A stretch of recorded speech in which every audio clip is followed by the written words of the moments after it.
வணக்கம். நீங்க எங்களோட பகிர்ந்துகிட்ட தந்திரா வழியில் தாம்பத்தியம் புத்தகம், அதிலிருந்து சில முக்கியமான பகுதிகளை இன்னைக்கு கொஞ்சம் ஆழமா பார்க்கலான்னு இருக்கிறோம். உங்களுக்காகவே இந்த கலந்துரையாடல். குறிப்பா சொல்லணும்னா, இந்த புத்தகத்தோட 3வது அத்தியாயத்துல 7வது பகுதியா வர்ற பால் மண்டலத்தை வலுப்படுத்தும் பயிற்சிகள், அது மேல தான் நம்ம கவனம் இன்னைக்கு. சில உடற்பயிற்சிகள், அப்புறம் கொஞ்சம் நுட்பமான ஆற்றல் பயிற்சிகள் மூலமா பாலியல் ஆரோக்கியத்தையும் அந்த சக்தியும் எப்படி அதிகப்படுத்தலாம்னு இது சொல்லுது. உங்க தேடலுக்கு இது ஒரு உதவியா இருக்கும்னு நினைக்கிறோம். இதுல இருக்கிறத அப்படியே உங்களுக்கு சொல்ல முயற்சி பண்றோம். ஆமாங்க. இந்த பகுதி வெறும் உடம்பு சம்பந்தப்பட்ட விஷயமா இல்லாம, அதுக்கும் மேல போகுது. நம்ம உடம்புல இருக்கிற அந்த சூக்ஷ்மமான ஆற்றல் அமைப்புகள் இருக்கு இல்லையா? அதோட எப்படி கனெக்ட் ஆகிறது, எப்படி வேலை செய்யறதுன்னு இது விளக்குது. பாலியல் ஆற்றல்ங்கிறத ஒரு சாதாரண உடல் விஷயமா பார்க்காம, அத ஒரு பவர்ஃபுல் உயிர் சக்தியா, ஒரு கிரியேட்டிவ் எனர்ஜியா எப்படி மாத்தலாங்கிறதுக்கு ஒரு வழிகாட்டி மாதிரி இது. உடல், மனம், அப்புறம் ஆற்றல், இது 3யும் இது இணைக்குது. ரொம்ப நல்லா சொன்னீங்க. சரி, அப்போ நேரடியா அந்த பயிற்சிகளுக்குள்ள போலாமா? தந்திரா சொல்ற இந்த பயிற்சிகள் வெறும் தாம்பத்திய உழவுக்கு மட்டும் இல்லாம நம்ம ஒட்டுமொத்த வாழ்க்கைக்கும் எப்படி உதவும்னு கொஞ்சம் விரிவாவே பார்க்கலாம் வாங்க. இந்த புத்தகத்தோட வழிகாட்டுதல்ல ஒரு பயணம் போவோம். சரிங்க, முதல்ல இந்த புத்தகம் பொதுவா உடற்பயிற்சி செய்யறது முக்கியம்னு சொல்லுது இல்லையா? நல்ல ஆரோக்கியமான செக்ஸ் லைஃப்க்கு எக்ஸசைஸ் தேவைன்னு சொல்லுது. இது நமக்கு தெரிஞ்சதுதான். உண்மைதான். நல்ல ஹெல்த் முக்கியங்கிறது இந்த புத்தகம் ஒத்துக்கிறது. ஆனா அதுல ஒரு முக்கியமான வித்தியாசத்தையும் அது காட்டுது. நாம சாதாரணமா செய்யறோம்ல, ஓடுறது, நீச்சல் அடிக்கிறது, வெயிட் தூக்குறது, இந்த மாதிரி பயிற்சிகள் பொதுவான உடல் நலத்துக்கு ரொம்ப நல்லதுதான். ஆனா இதுங்க நேரடியா பால் மண்டலம் நீ இந்த புத்தகம் சொல்ற குறிப்பிட்ட இடத்தோட நுட்பமான ஆற்றல, அதாவது சட்டில் எனர்ஜிய குறி வச்சு வளர்க்கறது இல்லையா? அதுதான் விஷயம். பொது உடற்பயிற்சி வேற, இந்த தாந்திரிக நுட்பங்கள் வேற. ஓ, இதுதான் இங்க நாம கவனிக்க வேண்டிய பாயிண்ட். அப்போ இந்த புத்தகம் கருத்தான பகுதின்னு ஒன்னு சொல்லுது. அது என்னது? அது வெறும் நம்ம பாலியல் உறுப்புகளா, இல்ல அதுக்கு மேலே ஏதாவது இருக்கா? இது ஒரு முக்கியமான தாந்திரிக கான்செப்ட். இப்போ நம்ம கை, கால் மாதிரி உறுப்புகளுக்கு ஒரு பிசிக்கல் ஃபார்ம் இருக்குல்ல, அதே மாதிரி ஒவ்வொரு உறுப்புக்கும், குறிப்பா நம்ம பாலியல் உறுப்புகள் இருக்கிற அந்த இடத்துக்கும் ஒரு நுட்பமான ஆற்றல் வடிவம், ஒரு சட்டில் பாடி கவுண்டர் பார்ட் இருக்குன்னு தந்திரா நம்புது. இதத்தான் இந்த புத்தகம் கருத்தலான பகுதின்னு சொல்லுது. இது வெறும் தசையும் நரம்பும் மட்டும் இல்ல, இது ஒரு எனர்ஜி சென்டர். இது பிராணசக்தி, உயிர் சக்தியோட ஊட்டத்தோட ரொம்ப நெருக்கமா சம்பந்தப்பட்டது. அதனாலதான் இந்த பகுதி ரொம்ப சக்தி வாய்ந்ததுன்னு சொல்றதோட, அதே சமயம் நோய், டென்ஷன், நெகட்டிவ் எண்ணங்கள் இதனாலலாம் ரொம்ப ஈஸியா பாதிக்கப்படக்கூடிய ஒரு சென்சிட்டிவான இடம்னு புத்தகம் வார்ன் பண்ணுது. இத வெறும் உடற்பயிற்சியால மட்டும் முழுசா பாதுகாக்கவோ பலப்படுத்தவோ முடியாது. அதுக்குன்னு ஸ்பெஷலா சில நுட்பமான பயிற்சிகள் தேவைன்னு இந்த புத்தகம் சொல்லுது. புரியுது புரியுது. அப்போ அந்த ஸ்பெஷல் பயிற்சிகள் தான் என்ன? தசை நார்கள் பயிற்சின்னு சொல்லியிருக்கே, அது இதுல வருமா? இதுதான் ஆரம்பமா? ஆமா, கரெக்டா கேட்டீங்க. இதுதான் இதுல ரொம்ப பேசிக்கான, ரொம்ப முக்கியமான ஒரு பயிற்சி. இந்த புத்தகத்துல தசைநார்கள்னு சொல்றது, இப்ப மெடிக்கல் டேர்ம்ஸ்ல நம்ம பெல்விக் ஃப்ளோர் மசில்ஸ்னு சொல்றோம்ல, இன்னும் குறிப்பா பியூபோ காக்சிஜியஸ் தசை, அதாவது பிசி மசில்னு சொல்றோம்ல, அதத்தான் குறிக்குது. சிம்பிளா புரிஞ்சுக்கணும்னா, நம்ம யூரின் போகும்போது நடுவுல நிறுத்தணும்னு நினைச்சா உள்ள ஒரு தசை டைட் ஆகுமே, அதுதான் இந்த தசைநார்கள். அத உணர்றது எப்படின்னு நிறைய பேருக்கு ஒரு சந்தேகமா இருக்குமே. எப்படி கரெக்டா அதை கண்டுபிடிக்கிறது? நல்ல கேள்வி. அத உணர்றதுக்கு ஒரு வழி இந்த புத்தகம் சொல்லுது. யூரின் போகும்போது வேணும்னே ஒரு 2 செகண்ட் அடக்க முயற்சி பண்ணணும். அப்போ உள்ளக்குள்ள ஒரு தசை சுருங்குறத உணரலாம். அதுதான் நீங்க தேடுற தசை. ஆனா ஒரு முக்கியமான வார்னிங் என்னன்னா, இந்த மெத்தட் அந்த தசைய கண்டுபிடிக்க ஒரு தடவை மட்டும்தான் யூஸ் பண்ணணும். தொடர்ந்து யூரின் போகும்போதே இந்த பயிற்சியை செய்யவே கூடாது. அது கிட்னி பிரச்சனையை உண்டு பண்ணலாம். தசைய ஒரு தடவை உணர்ந்துட்ட பிறகு வேற எந்த நேரத்திலையும் உட்கார்ந்துட்டோ நின்னுட்டோ இந்த பயிற்சியை செய்யலாம். சரி, தசைய உணர்ந்தாச்சு. இந்த பயிற்சியை செய்யறதால என்னென்ன பெனிஃபிட்ஸ் கிடைக்கும்னு புத்தகம் சொல்லுது? இது வெறும் பிசிக்கல் பெனிஃபிட் தானா? இந்த புத்தகம் நிறைய லெவல்ல பெனிஃபிட் சொல்லுது. பிசிக்கலா பார்த்தா அந்த இடத்துல பிளட் சர்க்குலேஷன் அதிகமாகும், மசில் ஸ்ட்ராங் ஆகும். இது சென்சிட்டிவிட்டியை இம்ப்ரூவ் பண்ணும். அதுக்கு மேல எனர்ஜி லெவல்ல பார்த்தா இது தேவையில்லாம நம்ம உயிர் சக்தி வேஸ்ட் ஆகுறத தடுக்குது. குறிப்பா ஆண்களுக்கு அந்த விந்து வெளியேற்றத்தை கண்ட்ரோல் பண்றதுக்கு இது ரொம்ப உதவுது. ஆனா இது வெறும் கண்ட்ரோல் பண்றது மட்டும் இல்ல. அந்த ஆற்றலை உடம்புலயே வச்சுக்கிட்டு அதை மேல் நோக்கி கொண்டு போகவும் வேற கிரியேட்டிவ் வழிகள்ல யூஸ் பண்ணவும் இது ஒரு சாவின்னு தந்த்ரா சொல்லுது. இது ஆண்கள் பெண்கள் 2 பேருக்குமே பொதுவான ஒரு அடிப்படை பயிற்சி. அப்படியா? அப்போ இந்த பயிற்சியை எப்படி செய்யணும்? எவ்வளோ நேரம்? ஏதாவது ஒரு குறிப்பிட்ட மெத்தட் இருக்கா? ஆமா இருக்கு. இந்த புத்தகம் 3 நிமிட பயிற்சின்னு ஒரு குறிப்பிட்ட ப்ரொசீஜரை தெளிவா சொல்லுது. செய்யறதுக்கு ரொம்ப சிம்பிள் தான், ஆனா தொடர்ந்து செஞ்சா நல்ல ரிசல்ட் தரும்னு சொல்லுது. முதல் நிமிஷம் நீங்க உணர்ந்த அந்த தசை நார்களை முடிஞ்ச அளவுக்கு டைட்டா பிடிச்சு ஹோல்டு பண்ணணும். மூச்சு சாதாரணமா விட்டலாம், இல்லனா மெதுவா டீப்பா பிரீத் பண்ணலாம். தசை மட்டும் டைட்டா இருக்கணும். 2வது நிமிஷம் இப்போ அந்த தசைகளை எவ்ளோ ஸ்பீடா முடியுமோ அவ்ளோ வேகமா சுருக்கி வரிக்கணும், கண்டினியூஸா பம்ப் பண்ற மாதிரி. 3வது நிமிஷம் திரும்பவும் நிமிஷம் செஞ்ச மாதிரியே தசைகளை 1 நிமிஷம் டைட்டா பிடிச்சு ஹோல்டு பண்ணணும். 3வது நிமிஷம் இந்த 3 நிமிஷ பயிற்சியை டெய்லி 1 இல்ல 2 தடவை செய்யலாம்னு சொல்றாங்க. இன்னொன்னு, இந்த பயிற்சியை மூச்சோட சேர்த்து செஞ்சா அதோட எஃபெக்ட் இன்னும் நல்லா இருக்கும். உதாரணமா, தசைகளை டைட் பண்ணும்போது மூச்சை உள்ள இழுத்து ரிலாக்ஸ் பண்ணும்போது மூச்சை வெளியே விடலாம். இல்லனா வேற சில பிரீதிங் டெக்னிக்ஸையும் இதோட சேர்க்கலாம். இப்படி செய்யறதுனால அந்த இடத்துல இரத்த ஓட்டம் மட்டும் இல்ல, பிராண சக்தின்னு சொல்ற அந்த சட்டில் எனர்ஜியோட ஓட்டமும் நல்ல சீரா ஸ்ட்ராங்கா மாறும்னு இந்த புத்தகம் சொல்லுது. இது அந்த கருத்தலான பகுதியை நேரடியா ஸ்டிமுலேட் பண்ணி புத்துணர்ச்சி கொடுக்கிற ஒரு வழி. இது ஆண் பெண் 2 பேருக்குமே பொதுவான பயிற்சின்னு சொன்னீங்க. ஆண்களுக்காக தனியா ஏதாவது அட்வான்ஸ்டு பயிற்சி இதுல இருக்கா? ஏன்னா நீங்க ஆற்றல் தக்க வைப்பு பத்தி சொன்னீங்க இல்லையா? ஆமாங்க, ஆண்களுக்காக தனியாவே மூல பயிற்சி இல்லனா மூலபந்தம் அப்படின்னு ஒரு டெக்னிக் சொல்லியிருக்காங்க.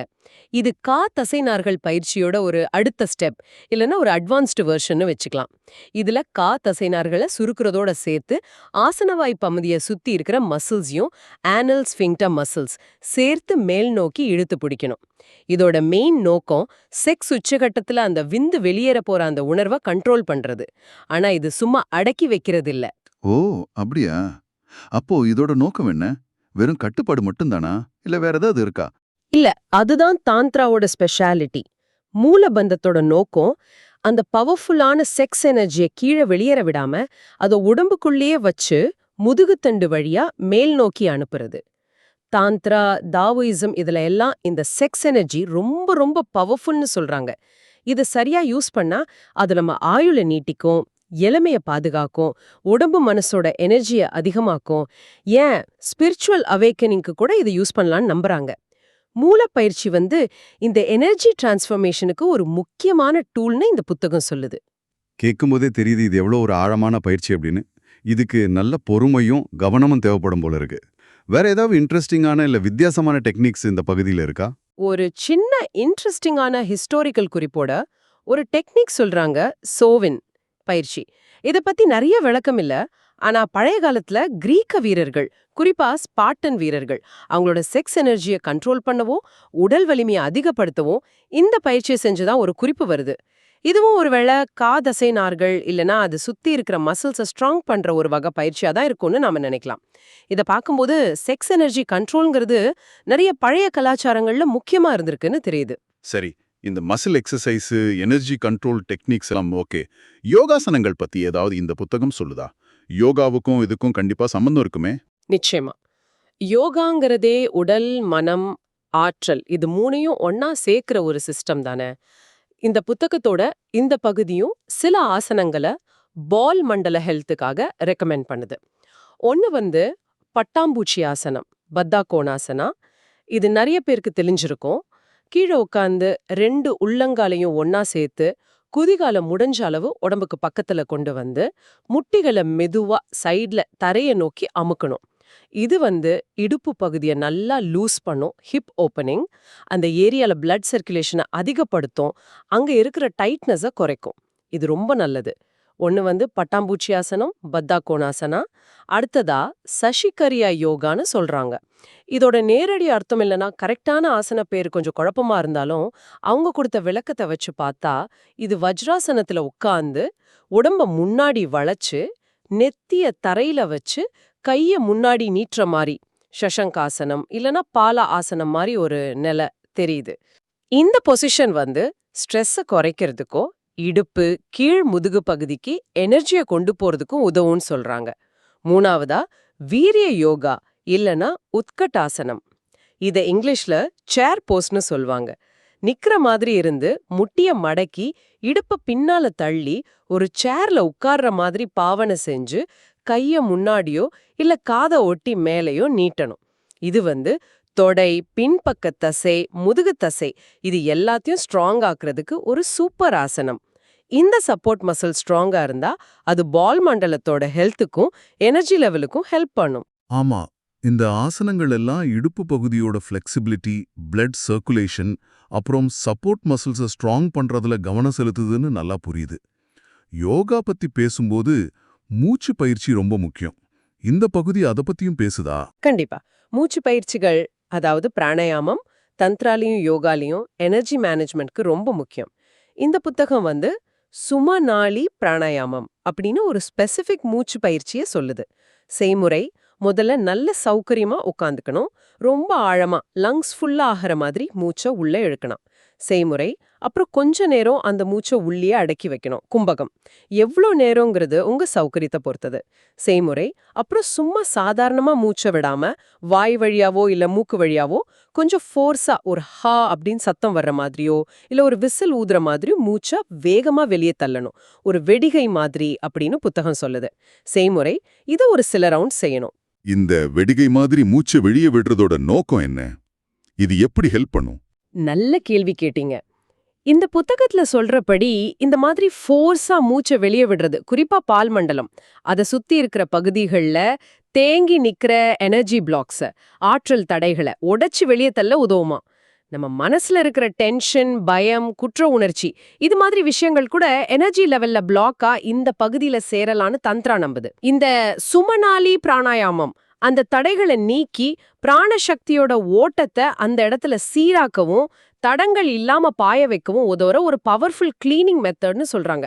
இந்த பயிற்சிகளோட சேர்த்து நம்ம இடுப்பு வயிற்றுப்பகுதி தசைகள் அதாவது கோர் மசில்ஸ் ஸ்ட்ராங்கா இருக்க வேண்டியதோட முக்கியத்துவத்தையும் இந்த புத்தகம் சொல்லுது. ஏன்னா இந்த சென்டர் மசில்ஸ் தான் பால் மண்டலத்துக்கு தேவையான சப்போர்ட்டை கொடுக்குது. அதனால ஒட்டுமொத்த உடம்பையும் பேலன்ஸ்டா வச்சிருக்கிற பயிற்சிகளும் அவசியம்னு சொல்றாங்க. கடைசியா நேரடியாக பார்த்தல் பயிற்சின்னு ஒன்னு சொல்லியிருக்கிறாங்க. இது ரொம்ப வித்தியாசமா இருக்கு. இது எப்படி இந்த பயிற்சிகளோட சேருது? இது உடற்பயிற்சியை விட மனசை ஒருமுகப்படுத்துற ஒரு டெக்னிக். ரொம்ப சிம்பிள் தான். நல்லா நிமிர்ந்து சௌகரியமா அசையாம உட்காந்துக்கணும். அப்புறம் கண்ணை முடிஞ்ச வரைக்கும் சிமிட்டாம நேரா முன்னாடி இருக்கிற ஏதாவது ஒரு புள்ளி, சுவர்ல ஒரு பொட்டு இல்லனா ஒரு பொருளையோ கொஞ்ச நேரத்துக்கு உத்து பார்க்கணும். உடம்ப அசையாம பார்வை மாறாம இருக்கணும். இது பார்க்க ஈஸியா இருந்தாலும் மனசை ஒரு இடத்துல குவிக்கவும் வெளியே இருந்து வர டிஸ்ட்ராக்ஷன்ஸை குறைக்கவும் நம்ம மைண்ட் பாடி கனெக்ஷனை ஆழமா உணரவும் உதவுற ஒரு மெடிடேஷன் மாதிரி இது. இதுவும் நம்ம எனர்ஜியை சிதற விடாம ஒருநிலைப்படுத்தவும் உள்நோக்கி நம்ம கவனத்தை திருப்பவும் உதவும்னு இந்த புத்தகம் சொல்லுது. ஆஹா, மொத்தத்துல நாம இன்னைக்கு பார்த்த இந்த பகுதியிலிருந்து என்ன தெரியுதுன்னா, பாலியல் ஆற்றலை அதிகப்படுத்துறதுங்கிறது வெறும் மசில்ஸை ட்ரெயின் பண்றது மட்டும் இல்ல. நீங்க சொன்ன மாதிரி இது அந்த கருத்தாலான பகுதிங்கிற சட்டில் எனர்ஜி சென்டரை உணர்றது, அப்புறம் காதசைனார் பயிற்சி, மூலபந்தம் மாதிரி ஸ்பெஷல் டெக்னிக்ஸ், ஆசனங்கள் மூலமா உடம்ப ரெடி பண்றது, சுமநாளி பிராணாயாமம் மூலமா எனர்ஜி பிளாக்ஸை நீக்கிறது, அது மட்டும் இல்லாம நேரடியாக பார்த்தல் மாதிரி பயிற்சிகள் மூலமா மனசை ஒருநிலைப்படுத்துறதுன்னு இதுல நிறைய லேயர்ஸ் இருக்கு. ஆமா, மிகச்சரியா சொன்னீங்க. இந்த புத்தகத்துல சொல்ற இந்த டெக்னிக்ஸ் எல்லாம் ஒரு முழுமையான அப்ரோச் கொடுக்குது. இதெல்லாம் செக்ஸ் ஹெல்த்தை இம்ப்ரூவ் பண்றதோட நிக்கல. ரொம்ப முக்கியமா அந்த பவர்ஃபுல்லான செக்ஸ் எனர்ஜிய எப்படி வெறும் சந்தோஷத்துக்கோ இல்ல குழந்தை பெத்துக்கிறதுக்கோ மட்டும் யூஸ் பண்ணாம அதை எப்படி உடம்போட மத்த பகுதிகளுக்கு குறிப்பா மூளைக்கும் ஹையர் எனர்ஜி சென்டர்ஸுக்கும் கொண்டு போறதுனோ அதன் மூலமா ஒட்டுமொத்த ஹெல்த், மென்டல் கிளாரிட்டி, கிரியேட்டிவிட்டி, ஏன் ஸ்பிரிச்சுவல் அவேக்கனிங்கு கூட எப்படி ஒரு ஃபியூவலா மாத்துறதுன்னு ஒரு ஐடியா கொடுக்குது. இது உடல் மனம் ஆற்றல் மூணையும் இணைக்கிற ஒரு தாந்திரிக பயணம்தான். நீங்க கேட்டுக்கிட்டு இருந்த இந்த ஆழமான அலசல் இந்த புத்தகத்தோட குறிப்பிட்ட பகுதி பத்தின ஒரு தெளிவான புரிதலை உங்களுக்கு கொடுத்துருக்கோம் நம்புறோம். இந்த டெக்னிக்ஸ் எல்லாம் வெறும் தகவல் இல்ல, இதெல்லாம் பிராக்டிஸ் பண்ணி அனுபவமா மாத்த வேண்டிய விஷயங்கள். இப்போ உங்களுக்காக ஒரு கடைசி சிந்தனை. இந்த பயிற்சிகள் மூலமா நீங்க வளர்த்தெடுக்கிற இல்ல சேமிக்கிற இந்த பவர்ஃபுல் உயிர் ஆற்றலை உங்க டெய்லி லைஃப்ல எப்படி யூஸ் பண்ணலாம்?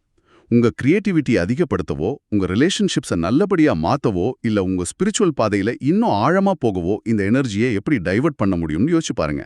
இந்த ஆற்றலோட எல்லைகள் என்னவா இருக்கும்? மீண்டும் அடுத்த கலந்துரையாடலில் சந்திப்போம்.